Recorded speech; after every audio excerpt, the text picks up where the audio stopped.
ঝাটকা ছিল আমাদের তালিকা দিয়েছে 6 জনে 3 নম্বর ওয়ার্ডে তালিকা দিয়েছে ঝাটকার 1 মাসের 2 মাসের না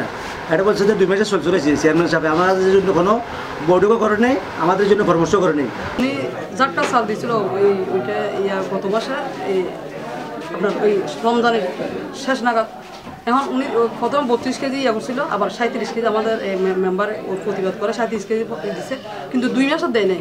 আসলে জিনিসটা উনি আমাদের সাথে ডিসকাসও করে নাই করতে বলে আজকে সমস্যাটা হতো না উনি দায়িত্ব নেওয়ার পর থেকে এই ধরনের অবহেলা উনি উনি উনি মেম্বারদের নিয়ে বসে না ওনার মন ইচ্ছা মতো করছে এই জন্য আজকে আমাদের পরিষদে এত পাবলিক এরিয়া এখন সমকালের 7 নং সরল ইউনিয়ন পরিষদে চাল না পেয়ে জেলেদের বিক্ষোভ পরিষদ ঘেরাও আপনারা দেখছেন নিউজ একেএন বাংলা টিভি এতক্ষণ শুনছিলেন সংবাদ শিরোনাম এবার বিস্তারিত নিয়ে সঙ্গে আছি আমি মীর আহমদ সঙ্গেই থাকুন দর্শক আসসালামু আলাইকুম সবাইকে একেএন বাংলা টিভিতে স্বাগতম বাঁশখালীর 7 নং সরল ইউনিয়ন পরিষদে জেলেদের খাদ্য সহায়তা বরাদ্দকৃত চাল না পেয়ে বিক্ষোভ করেছেন জেলেরা রবিবার 13 এপ্রিল সকাল 9টায় ইউনিয়ন পরিষদের সামনে এই বিক্ষোভ করেন তারা এই সময় তারা তাদের কার্ড প্রদর্শন করে 7 নং সরল ইউনিয়ন পরিষদের কার্যালয় ঘেরাও করে অবস্থান ও বিক্ষোভ করে এই সময় বিক্ষুব্ধ জেলেরা ভারপ্রাপ্ত চেয়ারম্যান রোকসানা আক্তারের অপসারণ ও বিচার দাবি করেন জানা গেছে বাঁশখালীর 7 নং সরল ইউনিয়নে 691 জন জেলের জন্য মাসে 40 কেজি করে 2 মাসের জন্য 80 কেজি চাউল 33 মেট্রিক টন চাল বরাদ্দ দেওয়া হয় ভারপ্রাপ্ত চেয়ারম্যান রোকসানা আক্তার 26 টন চাউল উত্তোলন করে বাকি চাউল আত্মসাৎ করেন এমন অভিযোগ করে চট্টগ্রামের জেলা প্রশাসক বরাবরে লিখিত অভিযোগ করেন জেলে নুরুল ইসলাম এই ব্যাপারে 7, 8, 9 নং ওয়ার্ডের মহিলা মেম্বার ফাতেমা বেগম বলেন চাল দিয়েছিল রমজান মাসের শেষ নাগাদে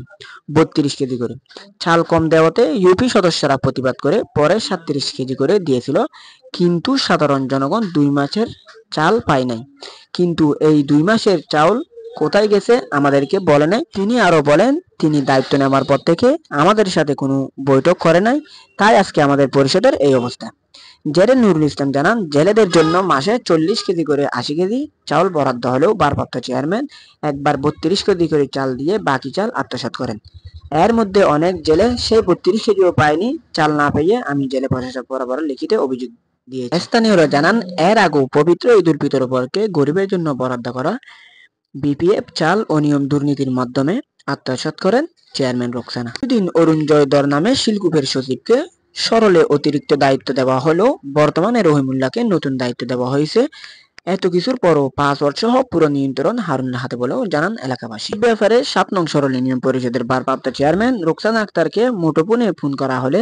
সাংবাদিকদেরকে সামনাসামনি কথা বলবেন বলে একাধিকবার কল করে উপজেলায় সংবাদ সম্মেলনের জন্য আসবে বলেও তিনি আসেননি বাঁশখালী উপজেলার নির্বাহী অফিসার মোহাম্মদ জমশেদুল আলম জানান সরলে জেলেদের চাল বিতরণে অনিয়মের বিষয় শুনেছি খবর নিয়ে পরবর্তী ব্যবস্থা নেব জি জি 3 নম্বর ওয়ার্ডে ঠিক আছে সেক্ষেত্রে আপনি চেয়ারম্যানের সাথে কথা বলছিলেন বলছিলেন তো চেয়ারম্যান সাহেব বললে চেয়ারম্যান ওরা আসতে বলছো দিব ওনারা খবর আছে ওনারা থেকে এখানে ওনারা উপস্থিত আছে যারা পাই নাই ওনারা উপস্থিত আছে ওনারা তো জিজ্ঞেস করেন ওনারা 10 বার 20 বার আসছে রমজান পর্যন্ত আজকে দিব কালকে দিব চেয়ারম্যান বল কালকে দিব উনি আসছে আসা পর্যন্ত আমরা কোনো পাতা আর দিছে 1 মাসের পাতা উনি এই লক্ষ লক্ষ টাকা পেছে ওই টাকাগুলো কি করছে আমাদের হিসাব দেয় নাই বা অন্যান্য ইউনিয়নে 6 মাসের পাতা দিয়েছে আমাদের পরামর্শ করে নাই বৈঠকও করে নাই এক লাখের টাকাগুলো হিসাব দেয় না হিসাব দেয় না প্রায় 20 লাখ টাকার মতো অন্যান্য ইউনিয়নে 6 মাসের মতো পাতা দিয়েছে মেম্বারদের আমাদের কত 1 মাসেরও করে নাই উনি হিসাব দেয় নাই হিসাব দিবে বলছে এমন গেছে আমরা একটা সম্মানী পেয়েছি এই ঈদের